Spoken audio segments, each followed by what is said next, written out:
Olá, meu nome é Nadine Silva dos Santos, sou doutoranda do Programa de Pós-Graduação em Educação e Ciências PPGEC da Universidade Federal do Rio Grande. Sou também bolsista da Coordenação de Aperfeiçoamento de Pessoal de Nível Superior CAPES, aqui no Brasil. O trabalho que vou apresentar tem como título Os Modelos de Deficiência e as Políticas de Inclusão Escolar Brasileiras, deslocamentos que permeiam o processo de medicalização e patologização dos sujeitos escolares.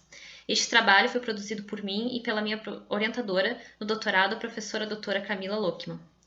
Neste trabalho, nós tratamos do processo de medicalização como um eco produzido pelas determinações das políticas educacionais inclusivas. Mas cabe ressaltar que, no entanto, a gente não desconsidera a importância dessas políticas e tampouco a importância dos saberes médicos para o bem-estar da pessoa com deficiência. Nossa intenção nessa discussão é apresentar o processo de medicalização como uma problemática que vem se desenvolvendo nos últimos anos e que conduz ações patológicas de nomeação, classificação e apontamento dos sujeitos escolares que se afastam da lógica da normalidade. Para isso, nos debruçamos na perspectiva pós-estruturalista e nos estudos do filósofo francês Michel Foucault. Compondo o nosso aporte metodológico, nós dividimos essa discussão em dois movimentos. No primeiro, apresentamos uma breve contextualização histórica acerca da concepção de normal e anormal a partir da noção de norma e dos modelos de deficiência. E em segundo movimento, correspondemos à análise documental de algumas políticas educacionais inclusivas brasileiras, datadas no período de 1990 a 2011, o que corresponde ao marco do aparecimento das primeiras políticas educacionais inclusivas no Brasil e seus desdobramentos. Dentre os documentos analisados, citamos a Política Nacional de Educação Especial, em 1994, as Diretrizes Nacionais de Educação Especial na Educação Básica, de 2001, Política Nacional de Educação Especial na Perspectiva da Educação Inclusiva, de 2008, e as Diretrizes Operacionais para o Atendimento Educacional Especializado na Educação Básica, Modalidade da Educação Especial, de 2009, e o Decreto 7.611, de 2011, que também corresponde ao atendimento educacional especializado. Junto com essa análise, contextualizamos os instrumentos de avaliação da deficiência, que são documentos como a Classificação Internacional de Doenças e Problemas Relacionados à Saúde, o CID-10, a Classificação Internacional de Funcionalidade, Incapacidade de Saúde, CIF, DSM-5, Manual de Diagnóstico e Estatístico de Transtornos Mentais, e o IFBR, que é o Índice de Funcionalidade Brasileiro.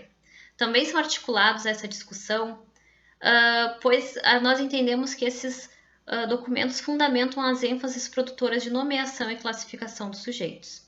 Então, para dar início à nossa discussão, compreendemos que a ação de normalizar os indivíduos é possibilitada por meio do que chamamos de noção de norma, que pode ser descrita como um elemento que atua entre a disciplina e a regulamentação, e exerce ações que regulam tanto os corpos individuais como o corpo social. Olhando para a história, a gente pode ver a atuação da norma nas sociedades disciplinares do século XVI e do século XIX, e nas sociedades de seguridade do século XVIII, mais pontualmente. Na sociedade disciplinar, nós vemos a norma atuando na busca pelo disciplinamento dos corpos, né, em nível individual. A partir do conhecimento específico de cada época, a sua ação se desenvolveu através de técnicas de normação, que objetivavam tornar as pessoas, os gestos, os atos conforme esse movimento, sendo normal quem é capaz de se conformar com essa norma e anormal quem não é capaz. Neste cenário, as instituições disciplinares, como é o caso da escola, buscavam trazer para perto da zona de normalidade aqueles a quem consideravam anormais. Era uma estratégia que permitia, o conhecimento das especificidades de cada sujeito e, assim, oportunizava descrevê-los, identificá-los e posicioná-los em um lugar social controlável. Já no século XVIII, com a sociedade de seguridade, a partir do crescimento econômico dos estados, o aparecimento da noção de população promoveu interesses vinculados à produção de um novo tipo de corpo. Um corpo coletivo composto por múltiplas cabeças que deveria ser conduzido para o cumprimento de uma sociedade disciplinar generalizada. Então, a partir disso, se tem um processo chamado normalização, onde a norma passa a se estabelecer de forma flexível, sendo definida a partir de divergências ocorridas dentro dos grupos de sujeito. Seu funcionamento passa a promover a interação com as diferentes atribuições de normalidade, procurando que as mais desfavoráveis se assemelhassem às mais favoráveis. Assim, a definição de normal foi logo sendo estabelecida como referência, e a norma passou a ser deduzida a partir disso. Então, assim se cria um jogo onde as diferenças passam a serem exaltadas e os sujeitos comparados entre si. Com isso, se buscou que o diferente fosse trazido para o mesmo espaço dos ditos normais. E na contemporaneidade, isso produziu, né, a criação de intervenção das políticas de apoio, leis, decretos, portarias, que no campo da educação foram direcionadas a garantir o direito educacional para esses indivíduos. No entanto, a produção contínua desses saberes científicos sobre a vida dos sujeitos atua com propriedade de forma que ela produz a nomeação, a classificação dos indivíduos a partir de modelos discursivos que historicamente exercem uma contribuição sobre o nosso entendimento das ações reguladoras das deficiências.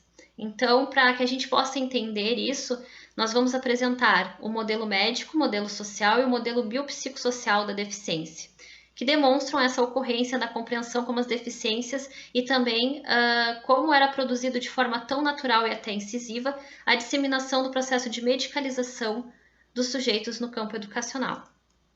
No modelo médico da deficiência, as questões inerentes às capacidades e incapacidades dos sujeitos são atribuídas às suas capacidades biológicas e às suas características, o que na sociedade disciplinar produzia ações de reclusão, exclusão dos sujeitos vistos como anormais pela sociedade. Já na sociedade de seguridade, através do avanço dos saberes médicos, a identificação desses indivíduos passou a ocorrer como a identificação de sujeitos patológicos. Nesse modelo discursivo, a deficiência ela se torna uma questão associada às dificuldades de convivência social apresentada pelas condições biológicas dos indivíduos. Então, a deficiência é centrada no indivíduo, no corpo. Já no modelo social da deficiência, a gente vê um contraponto. Nesse modelo, a pessoa com deficiência, as suas dificuldades não são atribuídas às suas condições biológicas, mas aos aspectos de cunho social e ambiental, o que constitui uma crítica ao modelo médico que enfatiza a dimensão biológica da deficiência. Então, neste modelo, a deficiência é compreendida a partir dos elementos que fazem parte da esfera social, política e econômica, onde as limitações da pessoa com deficiência se tornam fruto das ações externas e não internas ao sujeito. Já no terceiro modelo, que é o modelo biopsicossocial da deficiência, nós temos a compreensão desses dois modelos anteriores agindo de forma mútua. Tem-se a compreensão sobre as causas que as causas da deficiência não é mais centralizada só nos aspectos biológicos e só nos aspectos sociais, mas nos dois. A deficiência passa a ser tratada duplamente como uma questão social e política, no que se refere à oportunidade oferecida para o desenvolvimento dos sujeitos, sem desconsiderar seus aspectos físicos, individuais, frente às capacidades biológicas para o aprendizado. Nesse quesito, por vezes, o processo de medicalização ele atua como essa necessidade e a possibilidade de reabilitar os sujeitos, ao mesmo tempo que se põe nos espaços sociais, como é o caso da escola, a preparação adequada para o recebimento da pessoa com deficiência. Então, a partir disso, entendemos que esses modelos possibilitam visualizar como o processo de inclusão vem sendo articulado ao longo do tempo e como os modos de identificar, classificar e nomear qualquer desvio apresentado pelos sujeitos na escola impacta no processo de medicalização escolar. Assim, a partir dos documentos analisados, identificamos a atuação discursiva desses modelos no provimento dos direitos educacionais da pessoa com deficiência ao longo do tempo e também na repercussão do processo de medicalização. Em 94, a gente tem a Política Nacional de Educação Especial, que promoveu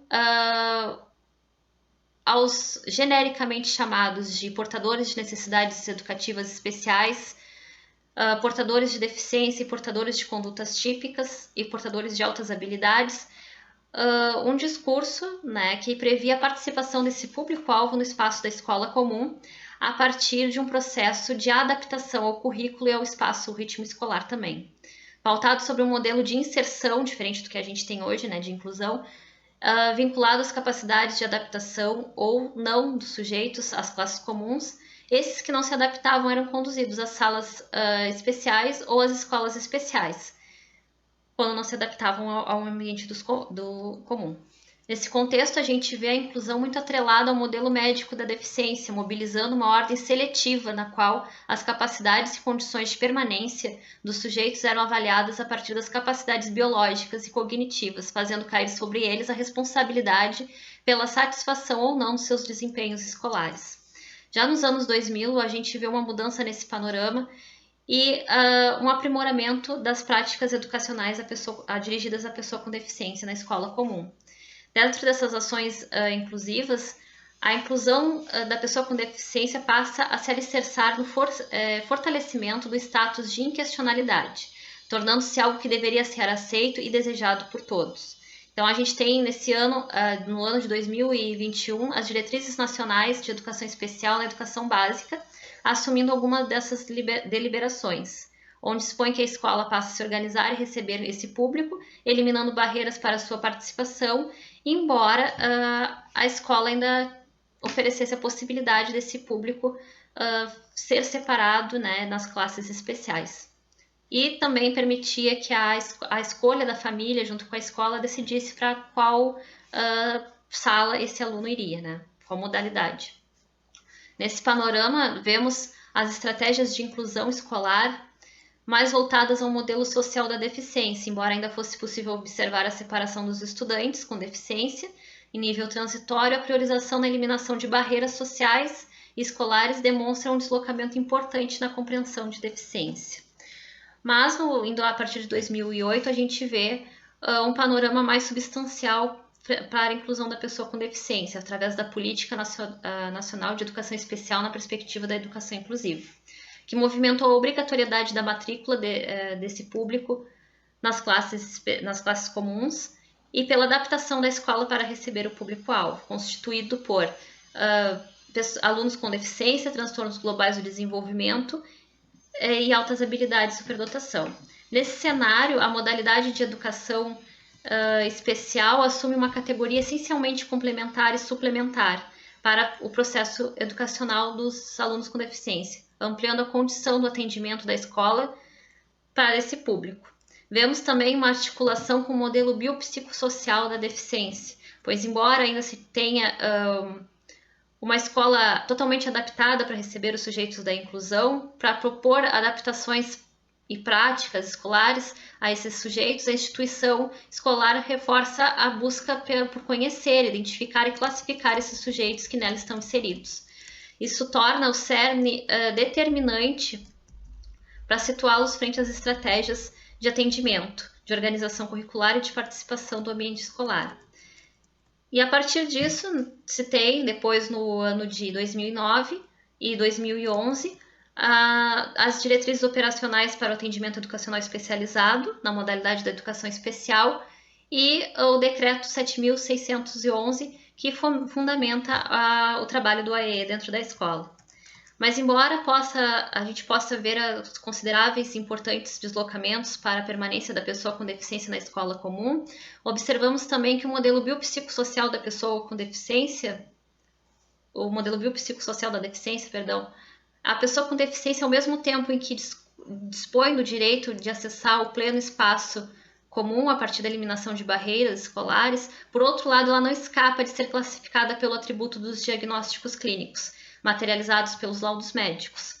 Com isso, nós vemos a existência de uma necessidade contínua sobre a marcação dos sujeitos, que reflete a busca indiscriminada por inserir todo e qualquer sujeito que se desvie dos padrões de normalidade na lógica da medicalização.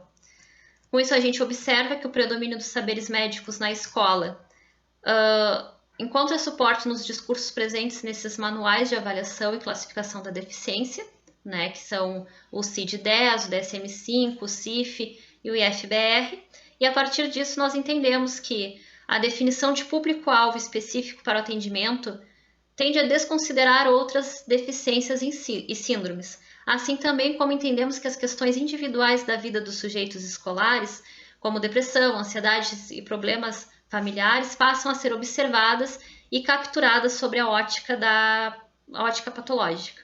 Compreendemos que isso acontece pela legitimidade científica que o saber médico apresenta em todos os espaços da sociedade e que a escola, sendo uma instituição normalizadora, absorve tais discursos como uma estratégia para ajustar todo e qualquer comportamento considerado desviante que possa produzir não só o fracasso escolar, mas também os riscos futuros à sociedade. Assim finalizo a minha apresentação deste trabalho e agradeço desde já a oportunidade de participação. Muito obrigada.